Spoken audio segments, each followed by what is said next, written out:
The sacred oils, there's a lot to them that we haven't talked about. So let's talk about sacred yellow just a little bit, right? So first off, let's look at where we're at, right? When we're dealing with a trauma, when we're dealing with intense stress or loss, sadness, grief, whatever caused the fragmentation, we kind of clean those things up. We've regulated the basic chakra. We've established vagal anchoring so that we can break out of the pattern, right?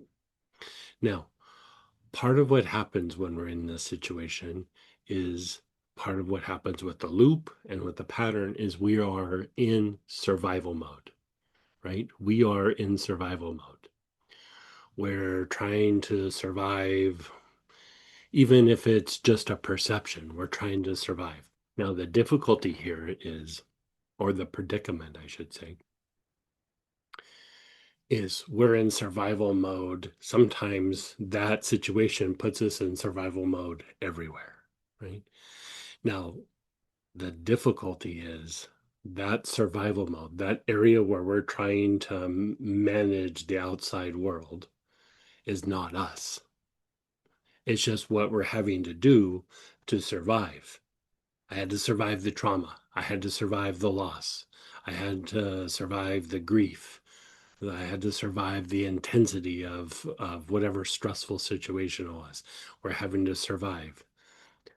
In that area, we weren't, that's not us. That's just a thing that happened, right?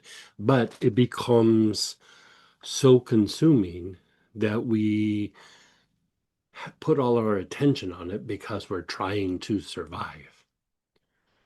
So what happens is, for the general person walking around, the ability to go inward is not very strong, right?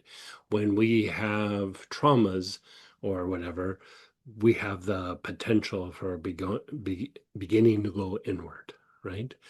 But sometimes it takes us a while to get there because we're so locked into managing whatever the situation is. So, sacred yellow is it's not just a plant or a blend. It's actually a kind of energy that helps you to move inward. It's tied to the area between your eyebrows. Now, this area between your eyebrows is tied to two things. Like if you were to look at somebody to do a drawing of the flower petals of each of the chakras, some have four, some have eight, some have a whole bunch, like 144 on the forehead. The crown has almost 1,000 petals. It looks like a little flower. The ajna has two petals. One's violet, one's yellow, right? Sometimes in some people, the one that's yellow is actually green, right? But as we develop, it becomes more yellow, right? So the ajna really is two things. It's active intelligence. The way I usually talk about it is it's intellect and intuition. But if we take it a little bit deeper, it's understanding of new and abstract ideas, basically the inner world, right? So the intuitive part, and then the violet is tied to your ability to direct yourself in the outside world. Like, how do I get things done? How do I do this? How do I do that? Right? So, what happens when we have trauma is the yellow goes, diminishes, let's say, and it just becomes violent. We like, I gotta survive. I gotta direct myself. I gotta fix this. I gotta make this happen. I gotta do whatever I gotta do, right? And sometimes that yellow actually turns to a green, where we're just trying to get like vagal function again at some point, right? So by increasing yellow, increasing the sacred yellow, the divine yellow, right? What starts to happen is you start to increase your ability to access new and abstract ideas, right? Which means you're processing light. Bottom line, you're processing light. But if you were to boil it down even more, is you're beginning to access the inner world. A better way to say that is you're beginning to access yourself. For you to access yourself, it's not in the survival world, it's in the inner world.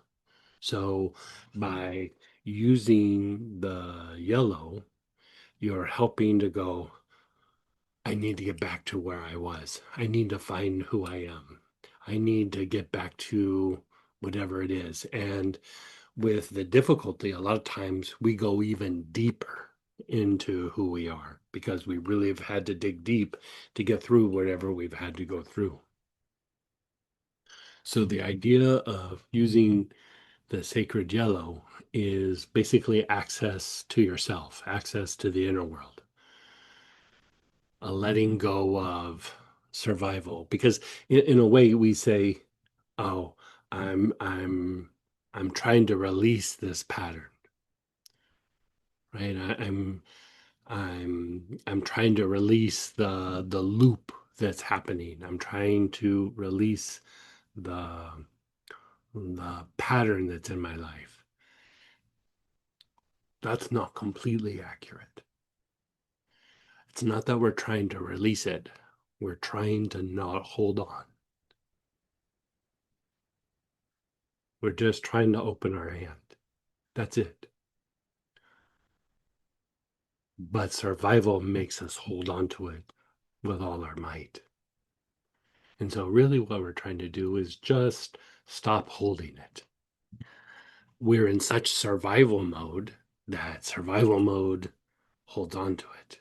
We're just trying to let go, but really just not hold on anymore, right? Because that's not a mental choice. That's not an emotional choice. That is a neurological survival choice. Your body has made the decision for you. And it's like, so here we're going, no, my mind is the boss, not the body, right? So by working the sacred yellow, you're starting to access more of yourself. You're starting to process more of the light, more of the soul, right? Now, like in different traditions, this is built into the practice. Like in the Buddhist tradition, the practice of Dharma protectors is about the cultivation of this sacred yellow or this divine yellow. Like if you were to see the Dharma protectors, like even like statues that have been heavily consecrated, or there's things that they do to activate them. If you were to blur your eyes and were just a little clairvoyant, you can see there's like an ocean of yellow just floating all around. And again, it's like the first step in spiritual development is got to access the yellow. If you can't access the yellow, anything that you do isn't really doing anything. You have to access that yellow energy. Then the journey inward begins, or the journey to the soul begins. The journey to the Buddha nature begins. So that's what this is about. Just think of it as you're helping to heal whatever inner scar tissue is there.